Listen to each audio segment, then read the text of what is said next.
शिंगो एक बेकार सा लड़का था जो अपनी नौकरी के बोझ में एक बोरिंग 9 to 5 जॉब में अटका हुआ था। लेकिन एक दिन वो रिइंकार्नेट होता है एक नए दुनिया में, जहाँ उसे एक अमीर नोबेल लॉरेट का टाइटल मिलता है जिसके पास बहुत सी बीवियां और अनोखी मैजिकल पावर्स होती है। पर वीडियो में आगे बढ़ने से पहले चैनल को सब्सक्राइब कर लेना, क्योंकि हमारा 100 का सब्सक्राइबर्स बहुत जल्दी होने वाला है। दोस्तों, कहानी शुरू होती है एक जवान नाइट से जो एक आदमी के सामने खड़ा है जो यूनिफॉर्म पहने हुए है। नाइट अपना हाथ आगे करके एक पावरफुल अटैक बनाता है और उस पर छोड़ देता है। हर तरफ पत्थर उड़ने लगता है। तभी एक व्हाइट फ्लैश सबको अंधा कर देता है और बूम, खतरा खत्म हो जाता है। कुछ समय बाद एक ग्रीन बालों वाला आदमी जिसका नाम रॉड्रिच है और सबको वापस काम पर लगने का ऑर्डर देता है। एक मजदूर वेंडेलिन जो इस कहानी का मेन प्रोटेगनिस्ट है, रॉड्रिच उसकी तारीफ करता है कि उसका मैजिक कितना काम का है। कहता है कि उसने सब कुछ एक ही पल में साफ कर दिया। वेंडेलिन घर लौटना चाहता है, लेकिन रॉड्रिच के कहने पर मजबूरन वो एक और एरिया के पत्थर साफ करने में हेल्प करता है। वापस घर आने पर वेंडेलिन थक चुका होता है, लेकिन जैसे वो अंदर आता है उसका स्वागत 3 लड़कियां करते हैं।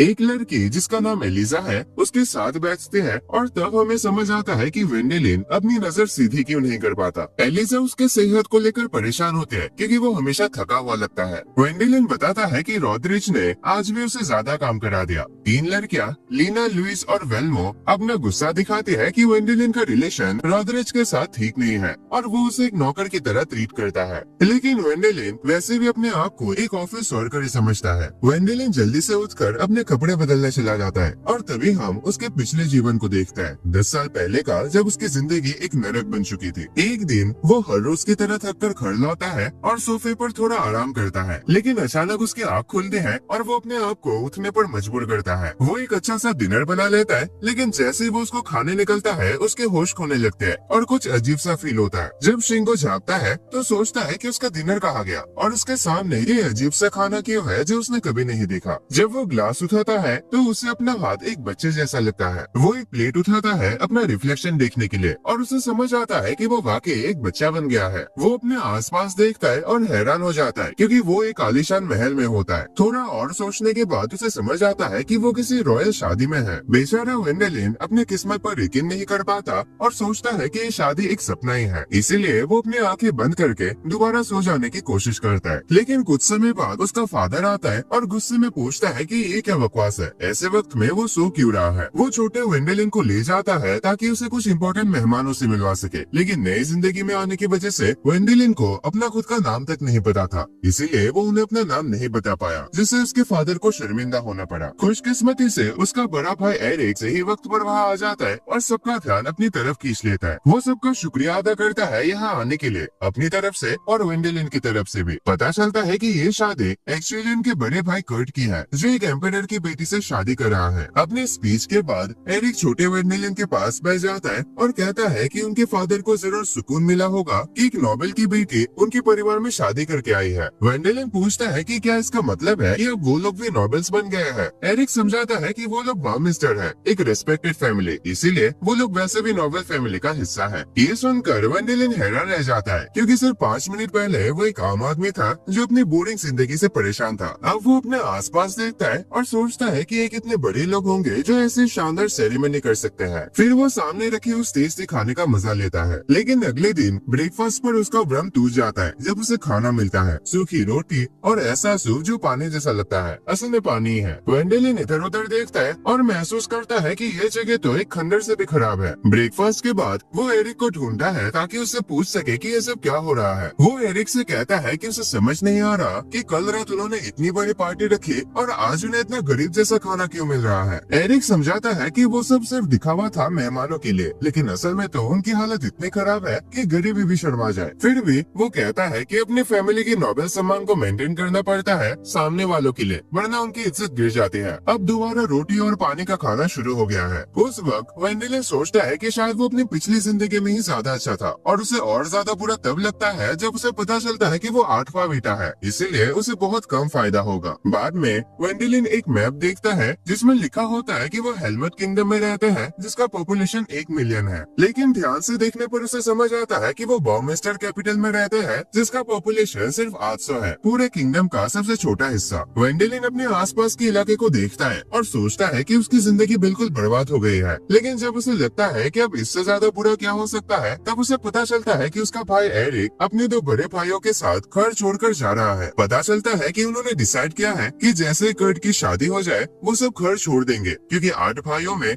जमीन बांटने लायक कुछ बचा ही नहीं है। वो कहते हैं कि इससे उनका नोबेल स्टेटस हट जाएगा, लेकिन देखा जाए तो जिंदगी जीने के लिए नोबेल रहने से ज्यादा मेहनत और स्किल्स लगते हैं, इसीलिए वो किसी तरह अपना गुजारा कर ही लेंगे। वेंडेलिन भी उनके साथ जाने की रिक्वेस्ट करता है, लेकिन वो नहीं जा सकता क्योंकि अभी वो सिर्फ एक छोटा बच्चा है। और बस ऐसे ही उसके 3 भाई अपनी अपनी जिंदगी का मकसद ढूंढने के लिए निकल पड़ते हैं। गुस्से और जज्बे से भरा वेंडेलिन लाइब्रेरी की तरफ चला जाता है ताकि वो कुछ ऐसा सीख सके जो उसकी जिंदगी बदल दे, लेकिन बदकिस्मती से उसे कोई भी काम का किताब नहीं मिलता। जब वो एक किताब वापस रख रहा होता है तभी उससे एक क्रिस्टल बॉल और कुछ कागज नीचे गिर जाता है। वेंडेलिन कागज उठाता है और पता चलता है कि ये असल में एक मैजिकल क्रिस्टल बॉल का इंस्ट्रक्शन मैनुअल है। वो जादू की बातों पर हंस पड़ता है, लेकिन फिर भी उसके अंदर कुछ ऐसा होता है जो उसे पढ़ने के लिए खींच लेता है। उसमें लिखा होता है कि हर इंसान के पास माना होता है, लेकिन कहते हैं कि सिर्फ 10,000 में से एक इंसान के पास इतना माना होता है कि वो मैजिक स्पेल कास्ट कर सके। वेंडेलिन सोचता है कि ऐसे बकवास है, लेकिन इस बेकार जिंदगी से परेशान होकर वो डिसाइड करता है कि एक बार कोशिश करके देख ही लेता है, क्योंकि मरने से पहले वो कोई अफसोस नहीं रखना चाहता। वो क्रिस्टल बॉल पर एक मैजिक स्पेल करने की कोशिश करता है, लेकिन कुछ नहीं होता। पर कुछ देर बाद वो क्रिस्टल बॉल रेनबो की तरह चमकने लगता है, जो ये साबित करता है कि वेंडेलिन के पास मैजिक के लिए बहुत ज्यादा टैलेंट है। वेंडेलिन तुरंत कुछ और मैजिकल किताब ढूंढने लगता है, लेकिन उसी वक्त उसका फादर आ जाता है, जो उसे ऑर्डर देता है कि ये बेकार किताबें छोड़ दो और जंगल से लकड़ियां लेकर आओ। बाद में वेंडेलिन अपने मैजिक स्किल्स एक्टिवेट करने की कोशिश करता है, लेकिन बुरी तरह फेल हो जाता है। तभी अचानक एक अजीब सा इंसान हवा से नीचे उतरता है और कहता है कि आखिरकार उसे कोई ऐसा मिल ही गया जिसका मैजिक लेवल इसके बराबर है। वो हैंडसम सा दिखने वाला अनजान आदमी और कोई नहीं बल्कि एल्फ्रेड रेनफोर्थ होता है, एक मेज जो पहले ब्लैक रोडर राज्य का कोर्ट मैजिशियन था, जो उनके किंगडम के बड़े राज्यों में से एक है। गलती से वो लोग एक जंगली सुअर को छेड़ देते हैं जो वेंडेलिन की तरफ भागता है, और वेंडेलिन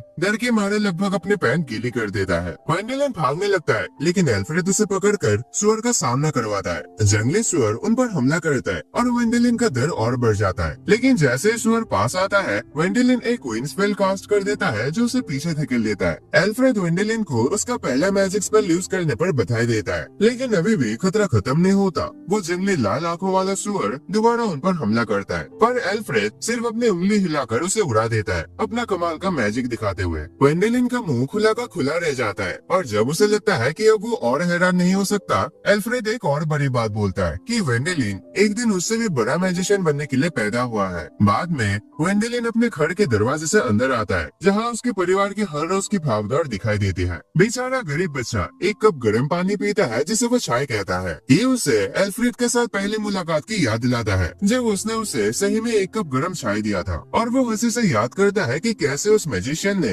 एक पूरे जंगली सुअर को अपनी छोटी सी बैग में फिट कर लिया था। बिना वक्त गवाए एल्फ्रेड वेंडेलिन को याद दिलाता है कि उनकी मैजिक की क्लासेस अगले दिन से शुरू होंगी, और वो कहता है कि उनकी ये बातें किसी को भी पता नहीं चलना चाहिए। एल्फ्रेड बताता है कि ऐसा इसलिए क्योंकि अगर लोगों को पता चल गया कि वो मैजिक यूज कर सकता है तो उसे इस राज्य का अगला राजा भी बनाया जा सकता है, जिससे उसके परिवार के ऊपर बाकी नोबल्स का खतरा बन सकता है, यहाँ तक कि उसके भाइयों के बीच भी लड़ाई हो सकती है। और क्योंकि वो अभी एक बच्चा है तो इतनी सारी मुसीबत उसके नाजुक दिल पर भारी पड़ सकता है। वेंडेलिन का पहला लेसन एल्फ्रेड के मैजिक को अपनी एबिलिटीज के साथ मिलाने का होता है। उनका गोल होता है एक दूसरे के माना को बराबर करना। एल्फ्रेड के बार बार भरोसा दिलाने के बावजूद कि वेंडेलिन में बहुत पोटेंशियल है, वो छोटा लड़का महसूस करता है कि अपने मास्टर के हाथ अजीब तरह से ठंडे हैं। इसी दौरान वेंडेलिन के फादर को पता चलता है कि क्रिस्टल बॉल अपनी जगह से हिला है, और उन्हें शक होता है कि वेंडेलिन ने ही उसे छुआ होगा, लेकिन आखिर में वो इस बात को हंसकर टाल देता है क्योंकि उन्हें लगता है कि उनका बेटा एक बेकार नालायक है और उसके पास मैजिक का टैलेंट हो ही नहीं सकता। ऐसे काफी दिन बीत जाता है और वेंडेलिन एल्फ्रेड की गाइडेंस में जबरदस्त प्रोग्रेस करता है और कई सारे एडवांस मैजिक भी सीख लेता है। एल्फ्रेड मदद के तौर पर वेंडेलिन के परिवार के लिए ताजी सब्जियां लेकर आता है, और जब वेंडेलिन उसे अपने परिवार को दिखाता है तो सब हैरान हो जाता है कि वो सब कहाँ से लेकर आया। शाम को पूरा परिवार टेबल के आसपास इकट्ठा होता है और इतनी ताजी सब्जियों को देखकर खुश रह जाता है। वेंडेलिन का फादर अपने पुराने मजेदार तरीके से उसका मजाक उड़ाता है कि शायद उसने मैजिक का इस्तेमाल करके ये लाया हो, और उनकी हंसी से पूरा कमरा गूंज उठता है। पर इसके बावजूद वेंडेलिन का बड़ा भाई हमेशा की तरह उदास और बेचैन दिखता है। अगले दिन उनकी मैजिक क्लासेस दोबारा शुरू होते हैं और वेंडेलिन की एबिलिटीज और भी खिलने लगते हैं। अब वो मैजिक का इस्तेमाल करके चीजें महसूस करना सीख लेता है, और एक दिन तो तो वो हुरो नाम का एक बहुत रेयर पंछी जैसा क्रिएचर को शिकार कर लेता है अपने स्किल्स और मेहनत साबित करते हुए। खाने के वक्त वेंडेलिन एल्फ्रेड को भी थोड़ा वासाबी ऑफर करता है, लेकिन एल्फ्रेड इतना सारा वासाबी खा जाता है कि वेंडेलिन को अजीब लगने लगता है। फिर एल्फ्रेड वेंडेलिन को चेतावनी देता है कि जंगल के अंदर ज्यादा गहराई तक ना जाए और उसे एन्चेंटेड फॉरेस्ट के खतरों के बारे में बताता है। एक ऐसा फॉरेस्ट जो मॉन्स्टर से भरा हुआ है, पर खतरनाक होने के बावजूद भी लोग वहाँ रेयर हर्ब्स और मेडिसिन के लिए जाते हैं, लेकिन ज्यादातर लोग वहाँ खजाना और जल्दी पैसा कमाने के लिए घूमते हैं। उस टेस्टी खाने के बाद वेंडेलिन पानी को मैनिपुलेट करने की प्रैक्टिस करता है और एल्फ्रेड को बताता है कि उसे शक है कि उसका बड़ा भाई उस पर नजर रख रहा है। एल्फ्रेड समझ आता है कि वेंडेलिन का भाई अपने हिस्से का जायदाद खोने के डर से ऐसा कर रहा है। वो वेंडेलिन से पूछता है कि क्या तुम राजा बनना चाहते हो, लेकिन वेंडेलिन बताता है कि वो ऐसी जिम्मेदारी नहीं लेना चाहता। तब एल्फ्रेड उसे सजेस्ट करता है कि शायद उसे एक एडवेंचरर बनना चाहिए, जैसे कि उसने खुद अपनी जर्नी में स्टार्ट किया था। अचानक एल्फ्रेड के हाथ के आसपास एक अंधेरा ऑरा आ जाता है जो उसे बहुत दर्द देता है। वो सोचता है कि उसे अभी और वक्त की जरूरत है। बाद में वेंडेलिन अपने परिवार के साथ अपना सपना शेयर करता है कि वो एक एडवेंचरर बनना चाहता है, लेकिन उसके फादर उसके सपने को तोड़ देते हैं, ये कहकर कि उनके पास पैसे नहीं है कि वेंडेलिन को एडवेंचरस एकेडमी भेज सके। अगले दिन एल्फ्रेड वेंडेलिन के साथ बैठकर समझाता है कि एडवेंचरस एकेडमी ब्रेकबर्ग में है, एक ऐसा शहर जो बहुत तरक्की कर रहा है, जहाँ छोटे बच्चे भी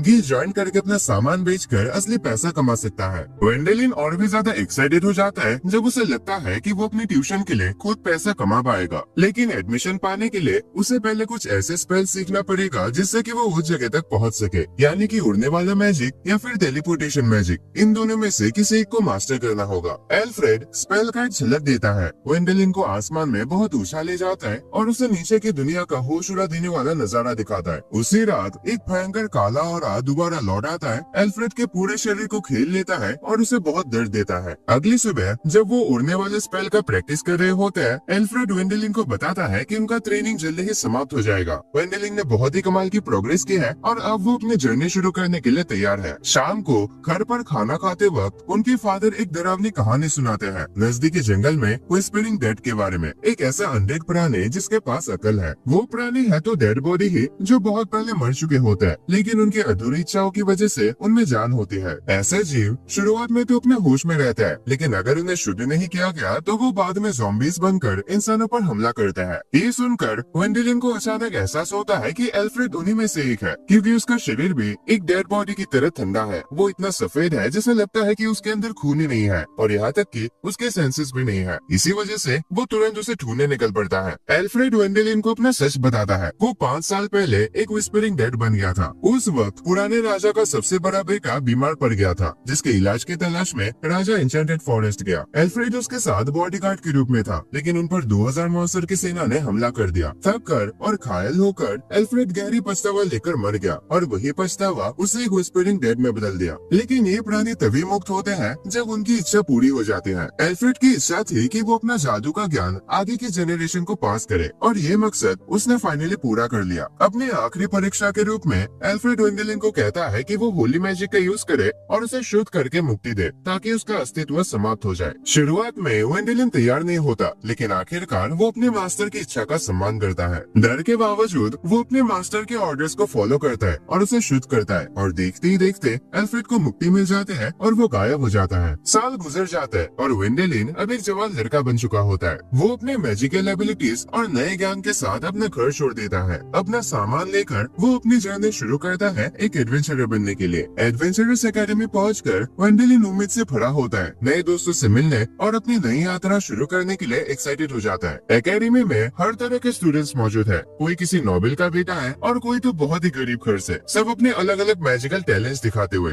लुइस उफेरबिक परिवार की तीसरी बेटी अपनी मैजिकल फीस से अपनी शक्ति दिखाती है, जबकि लीना सुजाने हिरनब्रेंड परिवार की तीसरी बेटी है, जो भाला चलाने में सबसे आगे है। वेंडेलिन घबराहट के साथ इंतजार करता है कि कोई उसके पास आकर बात करे। फिर उसका नंबर आता है अपना इंट्रोडक्शन देने का, लेकिन जब वो अपना नाम बताता है तो पूरा क्लास खामोश हो जाता है। सबको ये जानकर हैरानी होती है कि वो इकलौता स्टूडेंट है जो स्कॉलरशिप पर पढ़ाई कर रहा है। उसके बाद प्रोफेसर स्टूडेंट्स को पेपर देते हैं जिसमें लिखा होता है कि अगले महीने शुरू होने वाले ट्रेनिंग के लिए ग्रुप्स बनाए जाएंगे। लंच टाइम के दौरान वेंडेलिन थोड़ा अकेला महसूस करता है, जबकि बाकी के स्टूडेंट्स अच्छे समय बिता रहे होते हैं। एक कोने में बैठकर वो अपना अकेलापन महसूस करता है। तभी लुइस उसकी तरफ देखकर कर बताती है कि उसकी मैजिकल एबिलिटीज पहले से ही टॉप क्लास एडवेंचरर्स के बराबर है। तभी एक जवान स्वॉर्डमैन लड़का उनके पास आता है और अपना नाम आर्विन वॉन एरमिन बताता है। एरविन, जो अपने परिवार का 5वां बेटा है, वेंडेलिन की जबरदस्त मैजिकल एबिलिटी से इम्प्रेस होता है और उसके ग्रुप में शामिल होने का फैसला करता है। क्लास में प्रोफेसर टीम वर्क की महत्व समझाता है, खासकर पैसे कमाने के लिए हंटिंग के जरिए। एरविन लड़कियों के साथ मिलकर एक प्लान बनाता है। वो वेंडेलिन को इम्प्रेस करने के लिए उससे ज्यादा शिकार करेंगे ताकि उसे दिखा सके कि वो भी काबिल है। ट्रेनिंग के दौरान एक्स ग्रुप एक बड़ा जंगली सुअर ले आता है और फकरे से दिखाता है, लेकिन एरविन का ग्रुप सबको चौंका देता है जब वो 3 बड़े जंगली सुअर ले आता है, वेंडेलिन पर गहरा असर छोड़ने के इरादे से। तब वेंडेलिन बिना शिकार के सामने आता है, लेकिन सबको हैरान कर देता है जब वो अपने मैजिकल बैग से अलग अलग जंगली जानवर निकाल कर दिखाता है। उसके इस अद्भुत जादू का प्रदर्शन सब ग्रुप्स को हिला देता है। वो एक्स चलाने वाला ग्रुप भी पीछे हट जाता है और अपने आप को कमजोर महसूस करता है। जब वेंडेलिन अपना कमाया हुआ पैसा हासिल करता है तो वो सबको साथ खाना खाने का इन्विटेशन देता है, लेकिन देखता है कि वहाँ कोई नहीं होता, सिर्फ वो अकेला खड़ा होता है। उस रात एरविन और लड़कियां अपनी फैमिली बैकग्राउंड शेयर करते हैं, कैसे उनके परिवार की गरीबी ने उनके मौके कम कर दिए। सिर्फ पहले जन्मे हुए बच्चों को ही शिक्षा और जमीन की विरासत मिलती है, बाकी डिमोटिवेट हो जाते हैं अपने सपनों का पीछा करने से। इस अन्याय से परेशान होके लीना जज्बात से कहती है कि उन्हें अपने सपनों के लिए लड़ना होगा। लुइस थोड़ी उम्मीद देती है, उन्हें मोटिवेट करते हैं कि वो अपने मैजिक से अपने फिजिकल एबिलिटीज को एनहांस करे। सब मिलकर ये तय करते हैं कि वो और ज्यादा शिकार करेंगे ताकि वेंडेलिन का ध्यान खींच सके। अगले सुबह वो एन्चेंटेड फॉरेस्ट में और अंदर तक जाते हैं अच्छा शिकार ढूंढने के लिए, लेकिन जंगली भेड़ियों के एक झुंड उन्हें घेर लेते हैं। आर्विन लड़ाई में चोट खा जाता है, लेकिन वेंडेलिन अपनी मैजिकल डिटेक्शन एबिलिटी से उनकी मुसीबत महसूस करता है और उनकी मदद के लिए तुरंत पहुंच जाता है। भेड़ियों से लड़ाई करने के बाद एकेडमी में आर्विन और उसका ग्रुप वेंडेलिन से माफी मांगते हैं, अपने आप को उसके ग्रुप के लायक न समझकर। लेकिन वेंडेलिन भी कहता है कि वो उनकी टीम का हिस्सा बनना चाहता है। उन्हें ये यकीन दिलाता है कि दोनों तरफ से वो एक दूसरे का फायदा उठा रहे थे। थोड़े ही देर बाद प्रोफेसर एक रोमांचक घोषणा करता है, ब्लैक रोडर के ड्यूक ने सब एकेडमी स्टूडेंट्स को एक बड़ी पार्टी के लिए निमंत्रण भेजा है। पूरी एकेडमी में एक्साइटमेंट भर जाते हैं और सब स्टूडेंट्स उस इवेंट का बेसब्री से इंतजार करने लगते हैं। लेकिन एक्स चलाने वाला ग्रुप ये एक्साइटमेंट कम करने की कोशिश करता है, ये कहकर कि ये पार्टी सिर्फ एक बहाना है ताकि ड्यूक वेंडेलिन से मिल सके और बाकी स्टूडेंट्स को इग्नोर किया जा रहा है। उनकी कोशिशों के बावजूद वेंडेलिन, एरविन का ग्रुप और बाकी स्टूडेंट्स उस पार्टी के लिए तैयारी करता है, अपने सबसे अच्छे कपड़े पहनकर। इवेंट में ड्यूक अपना इंट्रोडक्शन देता है, एमेडियस वॉन ब्लैक रोडर, और वेंडेलिन से मिलने की गुजारिश करता है। वेंडेलिन मान जाता है, पर सिर्फ इस शर्त पर कि उसका ग्रुप ही उसके साथ आ सके। वो अरविन और लड़कियों की तरफ इशारा करता है, जो इस अचानक रिक्वेस्ट से हैरान हो जाते हैं। जैसे ही वो ड्यूक के महल में एंटर करते हैं, उनका स्वागत कोर्ट मैजिशियन ब्रेन से क्लिनस्टेड करता है, जो तुरंत वेंडेलिन को एल्फ्रेड के स्टूडेंट के रूप में पहचान लेता है उसके मैजिकल बैग की वजह से। ब्रेन खुलासा करता है कि उसने एल्फ्रेड का मैजिक ट्रैक किया था, लेकिन वो 7 साल पहले गायब हो गया। अपनी पहचान कंफर्म करने के बाद वेंडेलिन बताता है कि बैग में उन आदमियों की चीजें हैं जो एल्फ्रेड के साथ गए थे और वो चाहता है कि इन्हें बाद में वापस करे। महल के बाहर एरविन और लड़कियां वेंडेलिन के बचपन के बारे में बात करते हैं। उनकी हैरानी के लिए वेंडेलिन खुद सामने आता है और वो लोग कन्फेस करते हैं कि उन्होंने उसे यूज करना चाहा था, लेकिन वेंडेलिन समझाता है कि दोनों तरफ के अपने रीजंस थे और वो सच में उनके साथ ग्रुप बनाना चाहता है। उन्हें उसकी बातों में ईमानदारी दिखाई देती है और वो उसका ऑफर मान जाते हैं। अचानक एमेडियस और ब्रेन सामने आकर वेंडेलिन को बताते हैं कि उसकी मदद के लिए उन्हें एक बड़ा इनाम मिलेगा और उसे अपने मास्टर एल्फ्रेड की विरासत मिलेगी। आखिर में वेंडेलिन खुद को एक बड़े से महल में अकेला खाना खाते हुए पाता है और सोचता है कि वो अपने दोस्तों को भी यहाँ लाकर एक साथ रह सकते हैं, क्योंकि ये जगह सिर्फ एक अकेले इंसान के लिए नहीं है। वो अपने साथियों के बारे में सोचता है और आगे के एडवेंचर्स के लिए एक्साइटेड होता है। वेंडेलिन फैसला करता है कि वो अपने पार्टी मेंबर्स को अपने बड़े भाई एरिक की शादी में लेकर जाएगा, जो एकेडमी के समर ब्रेक के दौरान होने वाली है। वो सब एक मैजिक एयरशिप पर सफर करते हैं, जिसमें ब्रेंड उनका गाइड होता है, जो कैपिटल की तरफ जा रहा है। सफर के दौरान लुइस शानदार कपड़े पहनते हैं ताकि किसी नोबल मैन का ध्यान खींच सके, लेकिन वो लड़खड़ा जाते हैं और अरविन पर गिर जाते हैं, जो घबराहट में एक बार को कस के पकड़ लेता है। डरता है कि कहीं शिप क्रैश ना हो जाए। ब्रेंड शिप पर आकर वहाँ की सिचुएशन देखता है और लुइस को तसल्ली देता है कि मैजिक शिप सुरक्षित होता है, लेकिन वो एक बड़े ड्रैगन के खतरे के बारे में बताता है और अचानक एक अनडेड ड्रैगन उनके आसपास आ जाता है। एक स्केलेटल ड्रैगन सामने आता है और शिप पर अटैक करता है, जिससे पैसेंजर्स घबरा जाते हैं। कैप्टन उन्हें तसल्ली देता है कि ब्रेंड इस सिचुएशन को संभाल लेगा, लेकिन ब्रेंड समझाता है कि वो ड्रैगन के खिलाफ होली मैजिक यूज नहीं कर सकता। इसके बजाय वो वेंडेलिन को चैलेंज लेने के लिए कहता है, जबकि वो शिप को अंदर से सुरक्षित रखेगा। वेंडेलिन चैलेंज एक्सेप्ट करता है और ड्रैगन ड्रैगन का सामना करता है। ब्रैंड के प्लान के मुताबिक वो अपना होली मैजिक इस्तेमाल करके ड्रैगन को हरा देता है। उसके बाद वो ड्रैगन की हड्डियां और उसके सीने से निकला वो लाल पत्थर अपने जादुई बैग में रख लेता है। शिप पर लौटने के बाद वेंडेलिन बताता है कि वो कैपिटल में कुछ खरीदना चाहता है, लेकिन उसी समय ऑल्टेरियो, जो ब्रैंड का एक व्यापारी दोस्त है और पॉलिटिकल इन्फ्लुएंस रखता है, वहाँ आता है और समझाता है कि वेंडेलिन के लिए शहर में कुछ भी खरीदना मुश्किल हो सकता है। जब वो लोग कैपिटल पहुँचते हैं तो स्टूडेंट शॉपिंग के लिए एक्साइटेड होता है। ब्रैंड उनसे अलग हो जाता है और ऑल्टेरियो को जिम्मेदारी दे देता है। अचानक एक सेना आती है और एक नाइट वेंडेलिन का शुक्रिया अदा करता है ड्रैगन को बहादुरी से हराने के लिए। वो वेंडेलिन को बताता है कि राजा उससे मिलने के लिए वेट कर रहे हैं। जल्दी ही उन्हें एक गाड़ी में बिठाकर महल ले जाया जाता है। महल पहुंचने के बाद बाकी स्टूडेंट्स एरिक से मिलने चले जाते हैं। सिर्फ वेंडेलिन और ऑल्टेरियो महल में अकेले रह जाते हैं। राजा वेंडेलिन का दिल से आभारी होता है और उसके सम्मान में उसे बैरोनेट का खिताब और ट्विन ड्रैगन मेडल दिया जाता है। वेंडेलिन सम्मान से राजा के प्रति अपनी वफादारी का शपथ लेता है, जो सेरेमनी का एक हिस्सा होता है। इसी दौरान एरिक के घर पर ब्रैंड वेंडेलिन के नए स्टेटस पर बाकी स्टूडेंट से बात करते हैं। वो समझाता है कि बाउमिस्टर वंश में सबसे बड़ा रैंक सिर्फ नाइट तक ही होता है। इसका मतलब है कि वेंडेलिन अब अपने परिवार के लिए एक नई पीढ़ी शुरू कर रहा है। स्टूडेंट्स थोड़ा उदास हो जाते हैं, डरते हैं कि ये नई जिम्मेदारी वेंडेलिन के एडवेंचर्स में रुकावट बन सकती है। लेकिन ब्रैंड उन्हें तसल्ली देता है कि क्योंकि वेंडेलिन के पास अभी तक अपना खुद का जमीन नहीं है, इसीलिए वो अपना एडवेंचर सफर जारी रख सकता है। ये सुनकर उसके दोस्तों का मन हल्का हो जाता है। वापस महल में इनाम देने का प्रोसेस शुरू होता है और हाई ऑफिशियल्स इसी बारे में बहस कर रहे होते हैं कि वेंडेलिन को कौन सा इनाम मिलना चाहिए। लॉर्ड मार्शल एडगर और लॉर्ड कमिश्नर रकनर ड्रैगन की हड्डियों और मैजिक स्टोर्स की कीमत पर बात करते हैं। तभी एगमैन हुएनहेम बीच में आ जाता है और खुलासा करता है कि वेंडेलिन एक ऐसा टैलेंट है जो सदियों में एक बार जन्म लेता है, और ये बात तुरंत उस बहस को सुलझा देती है। ऑल्टेरियो ये भी बताता है कि एगमैन एक चालाक और समझदार व्यक्ति है जो हमेशा अपने सपोर्ट के बदले में कुछ लेना चाहेगा। महल से निकलते वक्त वेंडेलिन एक आदमी से टकराता है जो उसे ऑफिसर के रूप में रिक्रूट करना चाहता है, लेकिन किंगडम की गार्ड्स उसे रोक देते हैं। ऑल्टेरियो वेंडेलिन को सलाह देता है कि इसे आदत बना लो, क्योंकि बैरोनेट बनने के बाद उसे हमेशा ऐसे ऑफर्स मिलते रहेंगे, नौकरी के लिए और शादी के प्रपोजल्स भी, जो कभी कभी थकाने वाले साबित होते हैं। अगले दिन एरिक की शादी होती है, जहाँ वेंडेलिन अपने दूसरे बड़े भाई पॉल और हेलमेट से मिलता है। एरिक बताता है कि उनके परिवार को अभी तक शादी का गिफ्ट नहीं मिला, क्योंकि उनके पास एक शानदार गिफ्ट देने के लिए पैसा नहीं है। साथ ही बाउमिस्टर परिवार ब्लैक रोडर के ड्यूक के सबऑर्डिनेट के रूप में सेवा करता है, जिससे आर्थिक मदद मिलनी चाहिए थी, लेकिन बाउमिस्टर की गरीबी की वजह से अगर वो ड्यूक से पैसे ले भी लेंगे तो अपना कर्ज नहीं चुका पाएंगे। अपने भाई की इज्जत बचाने के लिए वेंडेलिन खुद शादी का गिफ्ट देने की जिम्मेदारी उठाता है, भले ही उसे नोबिलिटी की जिम्मेदारियां काफी परेशानी भरी लगती हैं। बाद में ऑल्टेरियो वेंडेलिन को एक छोटा सा मटका देता है जिसमें कोमे कोजी होता है, ये समझकर कि वेंडेलिन इसे व्यापार के लिए इस्तेमाल करेगा। अब कोमे कोजी वो जापान का कुछ चावल से बना कुछ खाना होता है,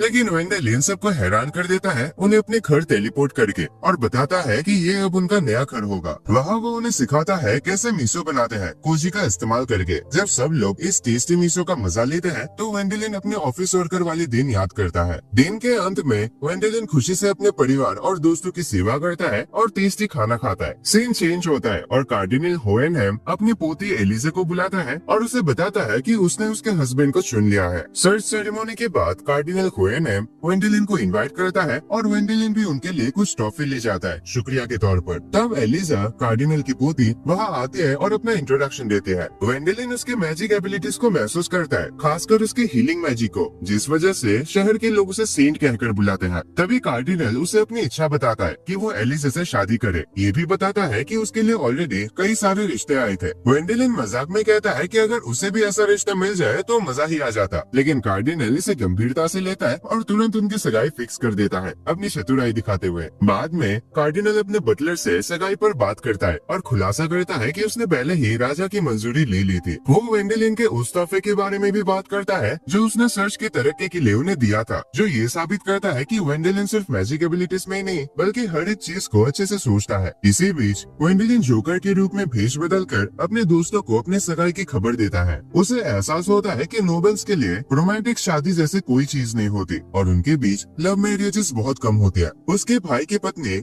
उसके इस जोकर कॉस्ट्यूम में मदद करती है। वेंडेलिन जोकर का भेष बनाकर कैपिटल की गलियों में निकलता है ताकि बिना पहचाने शहर देख सके, लेकिन एक स्पीयरमैन उसे देख लेता है और पहचान लेता है, जिससे हंगामा मच जाता है। लोग उसे पहचान लेते हैं और भीड़ जमा हो जाती है, जो वेंडेलिन के लिए परेशानी बन जाती है। भारी भीड़ भीड़ से बचने के लिए वो टेलीपोर्ट कर जाता है। घर लौटकर वेंडेलिन अर्विन और एरिक से शिकायत करता है कि लोग उसे पहचान जाते हैं। अर्विन सलाह देता है कि वेंडेलिन उसे अपना बॉडीगार्ड बना ले और वेंडेलिन मान जाता है और उसे अपना गार्ड बना लेता है। वेंडेलिन बाद में टेलीपोर्ट करके कार्डिनल के घर पहुंचता है, जहां उसकी मुलाकात एलिजा से होती है। वो रूफटॉप पर जाता है ताकि एक प्राइवेट बातचीत कर सके, जिससे वो उसे और अच्छी तरह से जान पाए। असल में वो उससे उनके एंगेजमेंट के बारे में उसकी राय लेना चाहता है, क्योंकि वो पूरी जिंदगी एक दुख भरी शादी में नहीं फंसना चाहता। खुशकिस्मती से जब वो एलिजा से इन सब के बारे में पूछता है तो एलिजा उसे बताती है कि वो इस अरेंजमेंट से काफी खुश है। ये सुनकर वेंडेलिन भी खुश हो जाता है। शाम को वेंडेलिन अपने घर लौटकर लड़कियों को अपने नए जॉब के बारे में बताता है, जिससे उनका भी इंटरेस्ट जागता है कि शायद वो भी हायर हो जाए। लेकिन अर्विन उन्हें मजाक में चिढ़ाता है कि वो उसके सबऑर्डिनेट्स बन जाए, जिससे वो लड़कियां तुरंत मना कर देती हैं। उसके बजाय वो मजाक मजाक में सुझाव देती है कि वो वेंडेलिन की बीवियां बन जाएंगे। लुइस कपड़ों का डिजाइन बनाना शुरू करते हैं और लीना को समझाती है कि अगर वो वेंडेलिन की वाइफ बने तो उसे स्कूल शुरू करने और खुद को अपने परिवार के सामने साबित करने का मौका मिलेगा। इससे मोटिवेट होकर लीना भी इस प्लान में शामिल हो जाती है। जब वेंडेलिन उन लड़कियों के कपड़ों की बातें सुन रहा होता है तब उसे अगले दिन एलिजा के साथ एक डेट का इनविटेशन मिलता है। दोनों साथ में लंच करते हैं और खाना खत्म होने के बाद बटलर ये सुझाव देता है कि एक जेंटलमैन होने के नाते वेंडेलिन को एलिजा को एक गिफ्ट देना चाहिए। थोड़ा शर्मा कर वेंडेलिन मान जाता है और दोनों एक ज्वेलरी स्टोर जाकर एंगेजमेंट रिंग्स देखते हैं। वेंडेलिन उनकी इतनी ज्यादा कीमत देखकर हैरान हो जाता है, लेकिन थोड़ा सोचने के बाद वो एक स्पेशली डिजाइन एंगेजमेंट रिंग खरीदता है जिसमें एक मैजिकल स्टोन होता है, जिसकी कीमत 300 गोल्ड कॉइंस होती है। घर लौटने के रास्ते में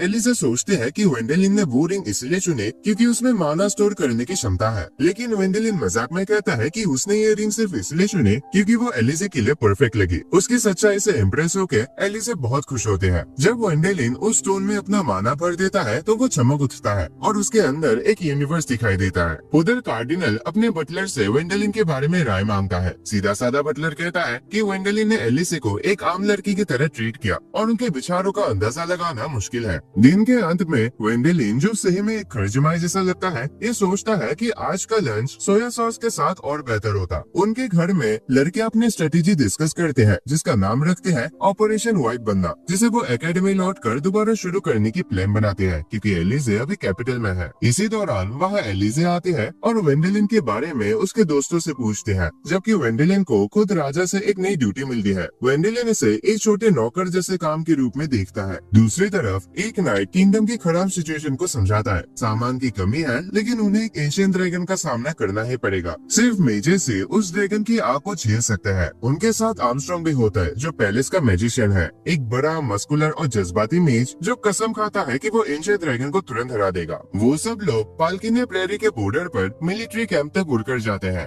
उधर एरिक समझाता है कि जब वेंडेलिन ड्रैगन को हरा रहा होगा तब उनकी सेना को बाकी मॉन्स्टर से निपटना होगा। क्योंकि उनके पास कोई ऑफिशियल कमांडर नहीं है, इसलिए वो अर्विन वेंडेलिन के बॉडीगार्ड को उनका लीडर बना देता है। जब वेंडेलिन ड्रैगन का सामना करेगा तो ये भी खुलासा होता है कि पैलेस ने उसे जानबूझकर इस टास्क के लिए चुना है ताकि उसे बड़ी जमीन के इनाम से बचाया जा सके। एक नोबल होने के नाते उसका इनाम सिर्फ मेडल्स और पैसों में सेटल किया जाएगा। जब कई आदमी दरवाजे पर लड़ाई के लिए तैयार होकर पहुंचते हैं तो अर्विन घबराहट के साथ उन्हें लड़ाई के मैदान की तरफ ले जाता है। जैसे जैसे रात होती है, लुइस, लीना और अर्विन अपने पहले लड़ाई के लिए तैयार होते हैं और उनके दिल में चिंता बढ़ने लगती है। तभी अचानक एलिजा आ जाते हैं। पता चलता है कि उसे उन्होंने हीलिंग के लिए बुलाया था, लेकिन ये जानकर वो उदास हो जाते हैं कि वेंडेलिन ड्रैगन का सामना करने के लिए अकेले चला गया। अगली सुबह आर्मस्ट्रांग, ब्रेंट और वेंडेलिन बैटलफील्ड पर आ जाते हैं। आर्मस्ट्रांग अपना मैजिकल आर्मर पहनता है और ड्रैगन पर हमला करता है और उसे तेज रफ्तार से दबा लेता है, लेकिन वो आर्मर उसका मैजिक बहुत तेजी से खा जाता है और अगर ये पूरा खत्म हो जाए तो बड़ी समस्या खड़ी हो सकती है। इसलिए वो बस ड्रैगन को रोकने पर ध्यान देता है ताकि वेंडेलिन फाइनल अटैक कर सके। वेंडेलिन एक भयंकर हमले से ड्रैगन को हरा देता है, जिसके बाद वो उसके बचे कुछ हिस्सों को अपने बैग में रख लेता है। ब्रांड सजेस्ट करता है कि ड्रैगन के पार्ट्स बेच दिया जाए, लेकिन वेंडेलिन और आर्मस्ट्रांग उसे वार्न करते हैं कि और मॉन्स्टर्स का खतरा अभी सामने है। इसी दौरान लड़के आराम से ब्रेकफास्ट कर रहे होते हैं कि एक सोल्जर आकर खबर देता है कि वेंडेलिन ने ड्रैगन को हरा दिया। ये सुनकर सब रिलैक्स हो जाते हैं और वापस लौटने की तैयारी करते हैं, लेकिन उनकी खुशी अधूरी रह जाती है क्योंकि उन्हें पता चलता है कि अभी भी बहुत सारे मॉन्स्टर्स बचे हैं। जब एलिजा का माना खत्म हो जाता है तो वो अपनी रिंग का इस्तेमाल करके उसे दोबारा भर लेते हैं। उसे वेंडेलिन की पहले की बात याद आती है जब उसने कहा था कि वो बस एक हीरो होने का नाटक करता है। एलिजा समझ जाते हैं कि अगर वेंडेलिन हिम्मत कर सकता है तो वो भी कर सकते हैं, इवन जब उसका माना खत्म हो रहा हो। वो मेडिसिन का ध्यान रखते रहते हैं और सोल्जर्स की बातें सुनती है जो वेंडेलिन की तारीफ कर रहे होते हैं। एक सुबह एक सोल्जर कैंप में आता है और वेंडेलिन का लास्ट नेम बोलता है, जिससे एली से घबरा जाती है कि कहीं वेंडेलिन को कुछ हो न गया हो, और तुरंत उसे देखने भागते हैं। लेकिन जब वो वहाँ पहुँचते हैं तो देखते हैं कि वो उसका भाई है जो थकान से जमीन पर गिरा होता है। तभी वेंडेलिन उसके पास आ जाता है और उसे सरप्राइज मिलता है। इस अचानक मुलाकात से एली से बेहोश हो जाती है। जब वो होश में आती है, वेंडेलिन उसे तसल्ली देता है कि सब कुछ ठीक है और कहता है कि वो इतनी जल्दी हारने वाला है नहीं, जिसे सुनकर एलिसे को हिम्मत मिलती है। एलिसे ये कन्फेस करती है कि उसे पता है कि वेंडेलिन कोई असली हीरो नहीं है, जो वेंडेलिन के चेहरे पर एक मुस्कान ले आता है। थोड़ी देर बाद आर्मस्ट्रांग बहुत खुशी के साथ एलिसे को गले लगाने आ जाता है और बताता है कि वो उसका अंकल है। आखिरकार सभी कैपिटल में आ जाते हैं। वहाँ लड़कियां परेशान होती है कि उनका प्लान खतरे में है, क्योंकि अब एलिसे वेंडेलिन के साथ रहने वाली है। जब एलिसे वेंडेलिन से मिलने जाते हैं तो वो एज्यूम करते हैं कि वेंडेलिन पहले ही लुइस और लीना से एंगेज्ड है। लेकिन वेंडेलिन एलिसा से पूछते हैं कि अगर उसके पास कुछ और पत्नियां हो तो क्या उसे प्रॉब्लम होगी, जिसके जवाब में एलिसा कहती है कि उसे कोई प्रॉब्लम नहीं है। अचानक लुइस और लीना बीच में टपक पड़ते हैं और कहते हैं कि वो उसे शादी करना चाहते हैं, और वेंडेलिन उनकी बात मान लेता है। वेंडेलिन के भाई उसे याद दिलाते हैं कि देश की नजर उसके हर कदम पर है। वो एक आने वाले टूर्नामेंट का जिक्र करता है जहाँ वेंडेलिन को सिर्फ अपने तलवारबाजी पर भरोसा करना होगा, बिना किसी मैजिक के। ये खबर वेंडेलिन को परेशान कर देती है, क्योंकि वो हमेशा से मैजिक पर निर्भर रहा है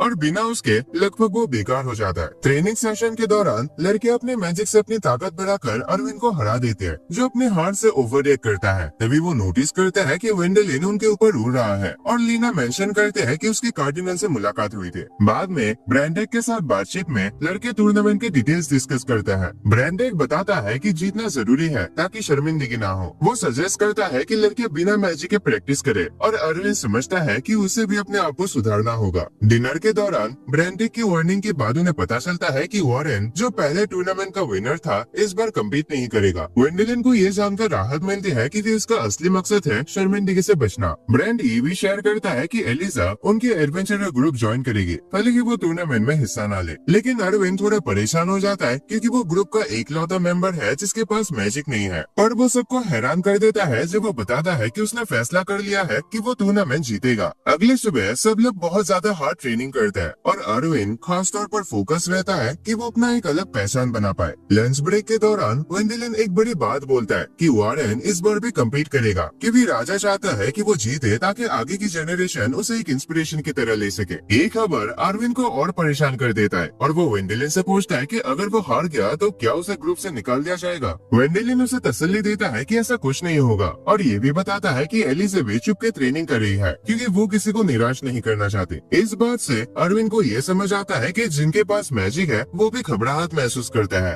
अरविंद लड़कियों से माफी मांगता है और दोबारा ट्रेनिंग में लग जाता है। टूर्नामेंट के दिन एलिसा सबके लिए खाना लेकर सरप्राइज करते हैं, जबकि वेंडेलिन इतना थक जाता है कि खड़े खड़े ही सो जाता है। जब उसकी बारी आती है वारन के खिलाफ लड़ने की, तो वेंडेलिन अपना सारा हौसला जोड़ता है, ये जानते हुए कि उसे अपनी पूरी कोशिश करनी होगी, चाहे सामने का ओपोनेंट कितना भी शक्तिशाली क्यों ना हो। वारन एक जबरदस्त अटैक से वेंडेलिन को नॉकआउट कर देता है, जिससे वो लड़खड़ाकर वापस ब्रैंड और आर्मस्ट्रांग के पास आ जाता है, जो काफी दुखी हो गए थे क्योंकि वेंडेलिन हार गया। लुइस प्रिलिमिनरी राउंड तक पहुंची गई थी, लेकिन बदकिस्मती से उसे भी वापस आना पड़ा, जिसके बाद लीना खुद को रॉड्रिग्स के सामने पाते हैं, एक जिद्दी फाला चलाने वाला जो वेंडेलिन को लेकर ऑब्सेस्ड है और उसकी टीम को ज्वाइन करने की उम्मीद रखता है। लीना उसकी ताकत से हैरान रह जाते, पर अफसोस की बात है कि वो हार जाते हैं और वापस वेंडेलिन और लुइस के साथ जुड़ जाते हैं, जहां वो रॉड्रिग्स के बारे में अपना एक्सपीरियंस शेयर करते हैं कि वो एक टैलेंटेड बंदा है। वेंडेलिन को सोते हुए देखकर एलिसा उसकी तरफ से माफी मांगते हैं और बताती है कि जो लंच बॉक्स उसने कल उन सबको दिए थे वो सब असल में वेंडेलिन ने बनाए थे, इसीलिए वो अच्छे से सो ही नहीं पाया। इसी बीच अरविंद फाइनल राउंड तक पहुंच जाता है और वेरेन को चैलेंज करने के लिए तैयार होता है, भले ही उसके पास कोई मैजिकल शक्तियां नहीं है। लड़कियां अरविंद को समझाती है कि वो दोबारा सोचे, क्योंकि वारेन उसे इजीली हरा देगा, लेकिन अरविंद अपने फैसले पर टिका रहता है। उसे वेंडेलिन के उन बातों से मोटिवेशन मिलती है जो लड़ाई से पहले उसने उसे बताए थे। इस नए जज्बे के साथ वो लंच करता है और तय कर लेता है कि वो कम्पीट करेगा, ताकि वो अपने दोस्तों को निराश न कर सके, और ऐसे ही वो लड़ाई के लिए निकल पड़ता है। बाद में हम देखते हैं कि वारेन खुद ही अरविंद और लीना को रॉड्रिग्स के साथ ट्रेनिंग दे रहा है, जो उनके भविष्य के सफल होने की तरफ इशारा करता है। उधर वेंडेलिन लुइस के साथ अपने मार्शल आर्ट्स इंस्ट्रक्टर आर्मस्ट्रांग के साथ ट्रेनिंग करने की तैयारी करता है। समय के गुजरने के साथ वेंडेलिन के फादर के लिए टैक्स रिपोर्ट्स आते हैं जो तुरंत कर्ट को दे दी जाते हैं। इसी दौरान कर्ट की पत्नी और उसका बेटा कर्ल उसे मिलने आते हैं और ये मेंशन करते हैं कि कोई व्यक्ति वेंडेलिन के बारे में बात करना चाहता है, जो कर्ट को गुस्सा दिलाता है। कुछ ही देर बाद उसकी पत्नी एक लेटर पढ़ती है जिसमें लिखा होता है कि वेंडेलिन अभी पुराने डंजन्स की खोज में लगा है। उधर वेंडेलिन और उसके दोस्त खुशी मना रहे होते हैं क्योंकि 3 साल तुरंत गुजर जाते हैं, जो उनके जवानी में कदम रखने और नोबेल रेस्ट्रिक्शन से छुटकारा मिल गया है। उन्होंने एडवेंचरस की जिंदगी अपना ली है और अपने पहले मिशन के लिए निकल पड़ते हैं। लेकिन उनकी खुशी थोड़ी कम हो जाती है जब ब्रेंड एक चिट्ठी लेकर आता है जो राजा की तरफ से होता है। उस लेटर में वेंडेलिन को पुराने डेंजन्स की एक यात्रा पर भेजने का आदेश होता है। जब वो रुइंस की तरफ रवाना होते हैं तो पूछते हैं कि ब्रेंड क्यों उनके साथ है। तब उन्हें पता चलता है कि राजा ने उसे उनकी बॉडीगार्ड के रूप में भेजा है। इतिहास में पहले भी एडवेंचरस डंजन से लौट नहीं पाए थे, इसीलिए उन्हें शक है कि शायद कोई ड्रैगन वहाँ छुपा है। अपना ड्रैगन बस्टर्स वाला नाम सुन के वो मजबूर हो जाता है कि वो इस केस की इन्वेस्टिगेशन करे और इसी इरादे के साथ वो उन डंजन्स में और गहराई तक उतर जाते हैं।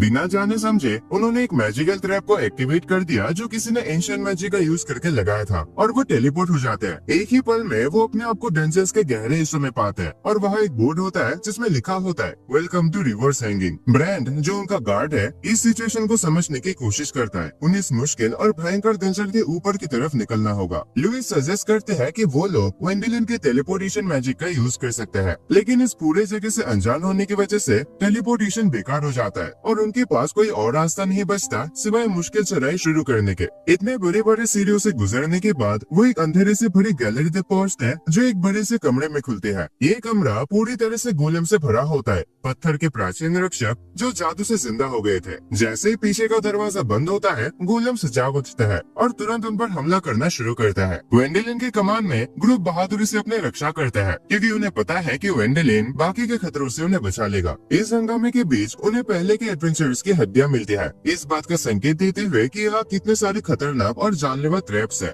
उनकी यात्रा जारी रहती है और वो और भी गोलेम से टकराते हैं जब वो अगले सीढ़ी तक पहुँचते हैं। उधर कैपिटल में राजा आर्मस्ट्रॉन्ग से बात कर रहा होता है और परेशान होता है क्योंकि वेंडेलिन और उसका ग्रुप अभी तक नहीं लौटे। उनके बारे में छोटी अफवाहें तेजी से फैल रहे होते हैं, लेकिन कुछ ऑफिशियल्स इस बात से खुश भी होते हैं कि वेंडेलिन वापस नहीं आया और वो आशा करते हैं कि वो और कभी ना लौटे। दूसरी तरफ हमें पता चलता है कि बैरन रकनर इस पूरे प्लान का मेन खिलाड़ी है। वेंडेलिन को उस खतरनाक जगह में फंसाकर वो कर्ट के बच्चों को ऊपर उठाना चाहता है। डंजन्स के अंदर ग्रुप अपनी पूरी शक्ति लगाता है और गोलेम्स के खिलाफ लगातार लड़ाई करते हैं। उनकी टीम वर्क अच्छे से दिखाई देती है जब वो अपनी बारी चेंज करके लड़ाई करते हैं और दूसरे टीममेट्स को आराम देते हैं। तभी वो एक ऐसे कमरे में पहुंचते हैं जो पहले खाली लगते हैं, पर अचानक एक भयंकर ड्रैगन जाग उठता है। इस मुश्किल हालात में जब लीना गोलेम्स के जाल में उलझ जाते हैं और एलिसे का जादू खत्म होने लगता है, वेंडेलिन एक प्लान बनाता है कि वो अपना जादू ब्रैंड के साथ मिलाकर इस्तेमाल करे। लेकिन उनकी कोशिशों के बावजूद वो ड्रैगन के भयंकर अटैक को रोक नहीं पाते और उनका माना तेजी से खत्म होने लगता है। उनके इस सिचुएशन को महसूस कर एलिसा तुरंत उनकी मदद करने का फैसला करती है। सबसे पहले वो लीना को हील करते हैं और फिर वेंडेलिन पर एक high class healing spell miracle slide का इस्तेमाल करते हैं। पर इस स्पेल को यूज करने के लिए उन्हें किस करना पड़ता है, जिससे एक तेज रोशनी चमक उठती है जो ड्रैगन को हरा देता है। वो दोनों इतने थक जाते हैं कि वो बेहोश होकर गिर जाते हैं। जब वो होश में आते हैं तो खुद को एक बिस्तर पर पाते हैं, जैसे उनकी परीक्षा खत्म हो गई हो और वो एक नई उम्मीद के साथ जागते हैं। सो दोस्तों, आज के लिए बस इतना ही और अगर तुम्हें इस एनिमे का अगला पार्ट चाहिए तो हर रोज की तरह 500 कमेंट्स पूरा कर देना। वीडियो पसंद आए तो लाइक करना एंड चैनल को सब्सक्राइब करके रखना ताकि तुम ऐसे मजेदार एनिमेस मिस ना करो। और हम 100 के सब्सक्राइबर्स के बहुत करीब है दोस्तों, तो जितना हो सके सपोर्ट करना। और हाँ, अगर तुम्हें ऐसे नए मैजिकल टाइप के एनिमेस देखना पसंद है देन स्क्रीन पे शो हो रहे उन वीडियोस पे क्लिक करो और तुम चैनल पे जाके भी चेकआउट कर सकते हो। बाकी कमेंट्स में ये भी बताना कि तुम्हें अगला कौन सा एनिमे देखना है एंड मैं तुम्हें मिलता हूँ एक और नए वीडियो में।